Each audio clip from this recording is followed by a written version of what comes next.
Covenant have long since driven out all the civilians. The city's a pretty dark and empty, lonely place, but thankfully we're not totally by ourselves here. Off in the distance, you'll hear a phone booth, phone ringing, and the visor not only helps us see better at night, but it's going to help us find objects that we should interact with and pay attention to, like this phone booth here. And at this point, we can establish a connection and uplink to the superintendent. This is a citywide artificial intelligence, a computer system that runs all of the city of New Mombasa. Everything from garbage collection to traffic signals. In many ways, he's sort of like Cortana, just far less sophisticated.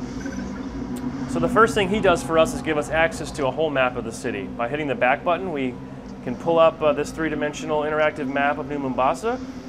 And as we pan around, you can just kind of get a sense for how large the city is. It's several square kilometers. It's the largest environment ever made in a Halo game.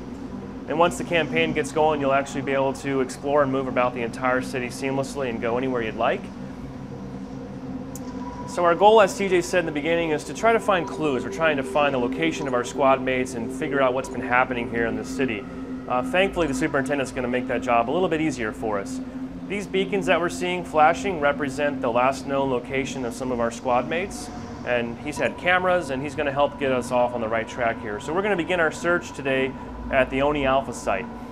And once we select that, we now get an active waypoint that appears in our HUD. But beyond using the map to communicate, the superintendent also has the ability to take control of street signs and lights and respond to the player's location and act as a guiding hand to sort of help keep you on the right track. Now normally we'd have roughly 900 more meters to go to get where we need to be today, but for demo purposes, we've installed a magic teleporter that's going to zip us across town. In the full game, you're actually going to have to fight your way through the city. There's random Covenant patrols that are on the hunt for the rookie. We've also spread around quite a bit of hidden unlockable items that are optional, but if you choose to find them, actually will enhance your gameplay experience. So here we are across the city. I'm going to pull up the map so you can see the superintendent has led us very close to this beacon. We're not quite there yet. In a previous encounter, we've opened up this gate to the Office of Naval Intelligence, the ONI building. So we're going to move into this space and see what the superintendent is leading us to. As you get close to a clue object, the superintendent will highlight your HUD in blue so you know that the object of interest is near. And if you turn on your visor, he actually highlights the object in yellow just like he did the telephone booth earlier. So he's highlighted this nice little damaged detonator thing over here. We'll get to it in just a second. But before I do that, I'm just going to take a second and talk a moment about the art of Halo ODST. There's been some concern that because we're using the Halo 3 engine that's 2 years old, the art is going to look 2 years old compared to games that are out currently. But what it's actually meant for our artists, they were very excited about it because all of our tools and technology and engine was ready day one. We weren't developing that as we were developing our art like we do with most of our game cycles. And so they had a full year of art polish time. And it really shows. I think you hold up any screenshot of ODST and we compare it favorably to Halo 3. This is just one example of the complexity of some of the skyboxes that we have. The space tether, the elevator that we passed by on our drop down has since collapsed and is burning in the distance. The ONI building looks like it has seen better days, and then there's this remains of a bridge out to that area. So maybe if we turn on visor and grab this clue object, we can find out what happened to this area.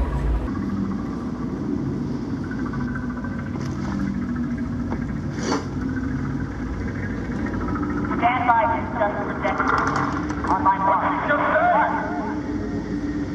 We're way off course. We're heading exactly where I need to go. So each of those blue dots in the map that we saw earlier is a different object that one of your squad mates interacted with earlier in the day when you were still unconscious in the pod. So when you pick up one of those objects, we're actually going to flash back in time and step into the boots of your squad mate and see what happened with him regarding that object and kind of piece together what happened to the rest of your squad.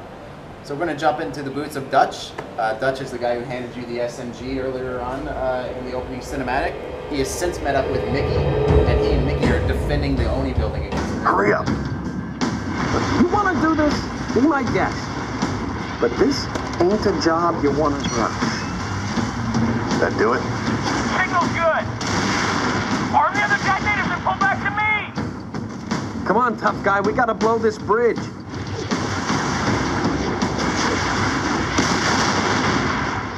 Dutch, arm the other charges. What about those rays? Forget about them. We got explosives to set. Follow me. Arm the charges. We'll never stop that armor. Hey, on your side.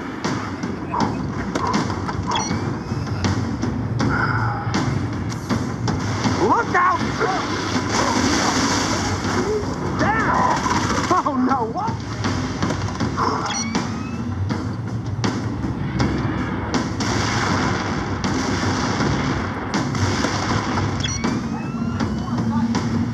Come on, Super, unlock the keypad. Keep it clean. Respect public property. If you don't let us trigger those charges, in about 5 minutes, your data center is going to be crawling with Covenant. Do it, Trooper! Kill their infantry! Don't let them cross the Bridge toll accepted. Have a pleasant trip.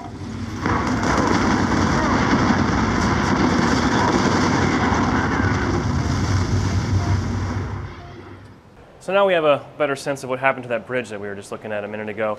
That's just the very beginning of a Dutch mission. If we would have kept playing, Mickey and Dutch would have had to fall back inside the courtyard of the Oni building, and a much longer, more drawn-out battle with the Covenant would have ensued. But it's a good example of how the campaign is going to work in ODST. You'll explore the city at night as the rookie, looking for clue objects. You can find these clues in any order that you wish. Each time you find a clue object, you'll flash back in time, play through a more traditional sort of high-action Halo sequence, and then resume your search of the city as the rookie. And you'll do this several times until the game, the timelines will converge, and the game will play forward to its completion.